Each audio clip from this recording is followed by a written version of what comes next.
한국으로 교환학생을 왔다는 폴란드 여성이 있습니다. 학교와 편의점에 들르자마자 한국인들의 이해할 수 없는 행동을 보고 맹렬히 화를 내기 시작합니다. 그러나 곧 편의점 밖에서 충격적인 장면을 목격하고 한국인들의 행동을 이해한 듯이 머리를 감싸쥐고 주저앉습니다. 그렇다면 이 외국인이 한국에서 대체 어떤 경험을 했을까요? 함께 살펴보도록 하겠습니다. 안녕하세요. 저는 폴란드 출신의 니콜라라고 합니다. 저는 현재 폴란드 대학팀에서 레슬링 선수로 활약하고 있고 국가대표 선수가 되기 위해 열심히 훈련하고 있습니다. 그런데 최근에 저희 팀원들은 감독님의 강요로 한국으로 교환학생을 가게 되었는데요. 감독님께서는 한국은 엄청난 운동 인프라를 가진 선진국이기 때문에 폴란드에서 운동을 하는 것보다 훨씬 더 높은 효율의 훈련을 받을 수 있다고 말씀하셨거든요.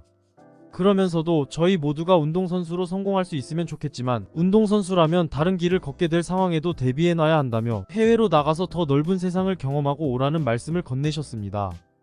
이러한 감독님의 단호한 말씀에 저희는 어쩔 수 없이 한국으로 가게 된 것이죠. 그런데 그렇게 억지로 가게 된 한국에서 저는 입국 수속을 마치자마자 정말 깜짝 놀라고 말았는데요. 왜냐하면 어떤 처음 보는 한국인 학생이 제 이름과 국적을 적은 종이를 들고 저를 애타게 찾고 있었기 때문입니다. 저는 이게 대체 무슨 상황인가 싶어 어리둥절해하며 그녀에게 다가가 봤는데요. 그러자 자신을 은지라고 소개한 그녀는 제게 반갑게 인사를 건네더니 자신은 제가 6개월 동안 다니게 된 대학교의 외국인 학생 도우미라고 말하더라고요. 그리고 저뿐만 아니라 다른 외국인 학생들까지 전부 학교에 픽업해주기 위해 왔다면서 저를 어디론가 데려가기 시작했어요. 은지는 저를 대학교의 전용 버스에 태웠고 이내 다른 외국인 학생들도 차례차례 학교 버스에 탑승하더군요. 저는 은지에게 이게 대체 무슨 버스냐고 물어봤고 그녀는 이 버스는 학교 근처에 살고 있는 학생들과 교직원들을 무료로 학교까지 데려다주는 통근 버스라며 가끔은 이러한 특별 행사에도 쓰인다는 답변을 건넸습니다. 저는 그녀의 말에 엄청난 충격을 받고 말았어요. 아니 어떻게 대학교 소유의 버스가 있을 수 있단 말이며 학생들의 등교까지 도와줄 수가 있는 건가요? 폴란드의 대학교는 예산이 부족해서 학교 소유의 버스는커녕 얼어붙은 강의실을 데울 난방비조차 없는 게 현실인데요. 학교 측에서 공항까지 무료 픽업을 나와주는 한국의 모습은 전국 대회나 체전 한번 출전하려면 매번 사비를 들여 이동해야 하는 폴란드 대학생들의 안타까운 현실과 완전히 대비됐고 저는 한국은 제가 생각했던 것보다 훨씬 더 선진적인 나라일 수도 있겠다는 생각을 하며 버스에 몸을 실었습니다. 그렇게 저는 편하게 한국 대학교에 도착할 수 있었는데요. 그런데 제가 은지의 인솔을 받고 학교 기숙사에 도착한 그 순간 저는 정말 두 눈이 휘둥그레질 수밖에 없었습니다. 왜냐하면 한국 대학교의 기숙사 수준은 제가 생각했던 수준을 훨씬 상회했거든요. 일단 기숙사에는 개별 난방과 에어컨까지 존재했고 심지어 비데가 설치된 개별 화장실이 구비되어 있었는데요. 그래서 추울 때나 더울 때 최적의 온도를 제가 직접 조절할 수 있게 되어 있었고 추운 겨울철 얼음장처럼 차가운 변기에 살을 맞대지 않아도 됐죠. 사실 폴란드의 대학교는 기숙사 정원이 학생 수에 비해 턱없이 부족해서 일단 기숙사에 들어가는 것조차 굉장히 어려운데요. 그러나 운 좋게 기숙사에 들어간다고 해도 난방은 중앙 통제 시스템이고 화장실도 전부 공용으로 써서 불편한 점이 한두 가지가 아닙니다. 난방은 정말 얼어 죽기 직전에 틀어주고 화장실은 변기 칸도 턱없이 부족해서 급한 대로 기숙사 뒤편을 이용하는 학생들도 꽤 많죠. 그런데 한국 기숙사의 놀라운 점은 이뿐만이 아니었어요. 제가 은지를 따라 공용 공간인 세탁실에 들어갔을 때 저는 정말 깜짝 놀랄 만한 장면을 목격하고 말았거든요. 왜냐하면 한국 기숙사 내의 세탁기 이용료는 전부 무료였고 이곳은 전문 코인 세탁방처럼 넉넉한 세탁기 숫자를 자랑했는데요. 또한 세탁실 앞에는 빨래 건조대가 즐비했고 많은 학생들이 이곳에 자신의 세탁물들을 건조하고 있더라고요. 이건 폴란드에서는 상상조차 못할 행동이기에 저는 경악을 금치 못하고 말았습니다.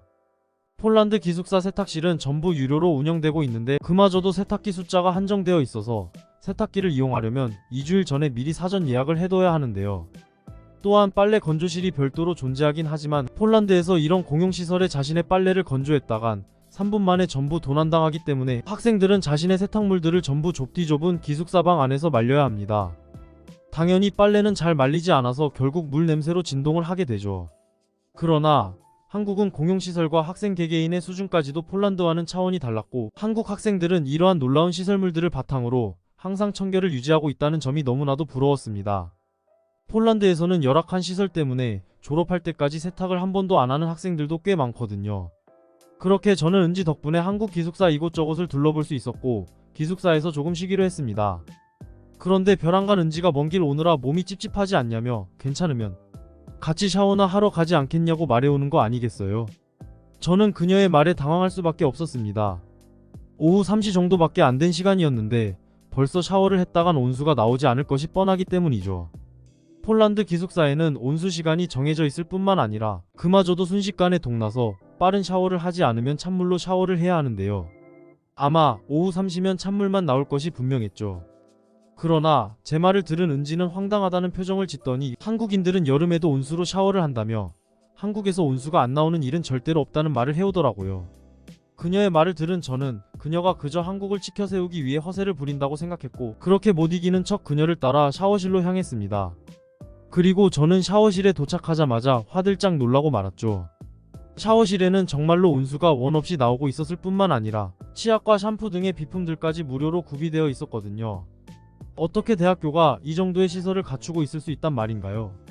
폴란드의 대학교에서는 샤워실에 깜빡하고 두고 간 샤워용품들을 전문적으로 훔쳐가서 교내 중고장터에 판매하는 학생 조직도 심심치 않게 볼 수 있는데 한국은 애초에 샤워용품 자체를 구매할 필요조차 없다는 점에 저는 이 나라가 대체 얼마나 부자인지 가늠조차 안 갔습니다. 하지만 아직 놀라기는 일렀습니다. 샤워를 마친 은지는 자신의 학교 학생들이 샤워 후 꼭 들르는 곳이 있다며 샤워실 옆에 위치한 별도의 방으로 들어가는 거 아니겠어요? 그리고 그곳에는 사우나 시설이 존재하더라고요. 저는 사우나 안에서 정말 숨도 제대로 못 쉴 정도로 버티기 힘들었는데 은지는 몹시 편안하다는 표정으로 사우나를 즐겼습니다. 뭐 그렇게 지옥 같은 5분을 버티며 땀을 빼고 나니 몸 안에 노폐물이 전부 빠져나간 것 같은 개운함을 느낄 수 있었지만 어쨌든 사우나는 제겐 정말 쉽지 않은 곳이더라고요. 그렇게 사우나까지 전부 마친 저는 탈의실에 위치한 공용 헤어드라이기와 고데기를 이용하며 샤워를 완전히 마무리 지을 수 있었는데요. 폴란드에서 고데기는 상당히 비싸서 고급 호텔에서도 구비해두지 못하는 제품인데 한국에서는 그저 평범한 기숙사에서조차 공용 비품으로 구비해두고 있고 아무도 훔쳐가지 않고 있다니 저는 정말 한국이라는 나라는 알면 알수록 대단하다고 느꼈습니다. 이렇듯 저는 한국에서 첫날부터 상상을 초월했던 많은 일들을 경험했고 따뜻한 기숙사 침대에서 하루를 마무리할 수 있었습니다. 그리고 다음날부터 저는 교내에 위치한 헬스장과 체육대학 시설을 이용하며 훈련에 집중할 수 있었는데요. 감독님의 말씀대로 한국은 인프라와 훈련 시스템 자체가 차원이 달랐기에 저는 한국의 최대 학생들과 효율적인 훈련을 할 수 있었습니다.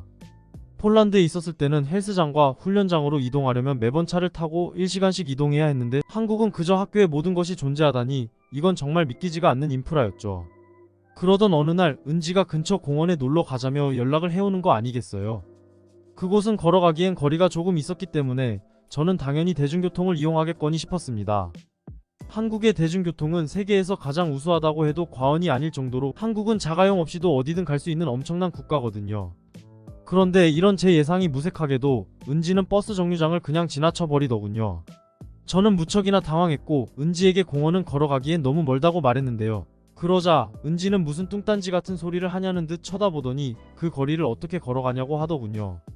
그러고는 그녀는 자전거를 타고 이동할 거라는 다소 황당한 이야기를 건넸는데 제게 자전거가 있을 리 없었기에 그녀의 말에 어리둥절해할 뿐이었습니다.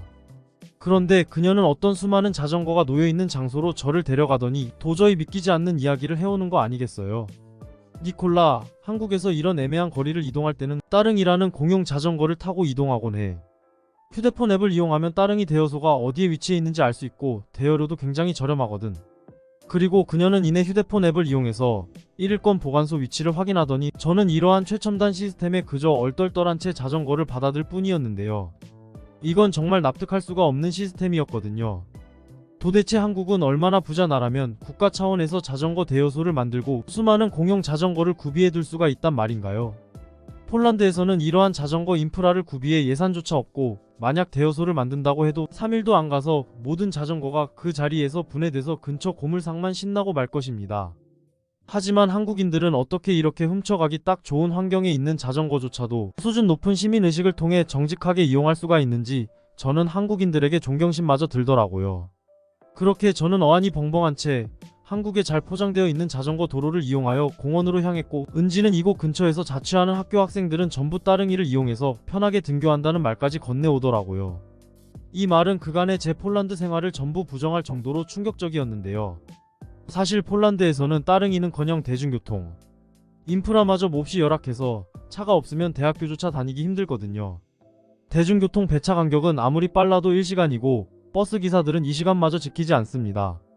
그래서 폴란드의 학생들은 정류장에 2030분 일찍 나와 대기해야 하기에 하루에도 수시간은 그냥 낭비하곤 하죠. 그런데 한국의 대중교통은 애초에 배차 간격과 정시성 면에서 폴란드와 수준 자체가 다름에도 따름이라는 공용 자전거까지 존재해서 대중교통을 탈 필요조차 없다니 저는 도저히 현실적이지 않은 인프라를 누리며 편하게 대학 생활을 할 수 있는 한국 학생들이 너무나도 부러웠습니다. 그렇게 저는 대중교통조차 이용하지 않고 편하게 공원에 도착할 수 있었는데요. 그저 동네의 흔한 공원임에도 아이들을 위한 놀이터와 식수대까지 구비해 놓았을 뿐만 아니라 멋진 풍경을 사진으로 남길 수 있도록 삼각대 대여소까지 운영하고 있는 한국의 모습을 보고 한국은 공원 하나도 허투루 만들어 놓지 않는구나 싶어 혀를 내두를 뿐이었습니다. 저희는 공원에서 맥주를 마시며 여유를 즐길 수 있었고 돌아올 때는 한국의 놀라운 대중교통을 이용해서 빠르게 기숙사에 도착할 수 있었죠. 그런데 이제 서로의 기숙사 밤으로 들어가려던 그 순간 갑자기 은지가 전화를 받더니 표정이 굳어지며 저보고 어디 좀 같이 가달라고 하는 거 아니겠어요? 알고 보니 그녀는 주말에 본집에 다녀왔다가 공책을 헷갈려서 자신의 동생의 필기노트를 챙겨와 버렸고 동생의 필기노트를 급하게 본집으로 택배 보내야 하는 상황에 처해버린 것인데요. 저는 그녀의 말에 말문이 막힐 뿐이었습니다. 아니 이 늦은 시간에 도대체 어디서 택배를 보낸단 말인가요?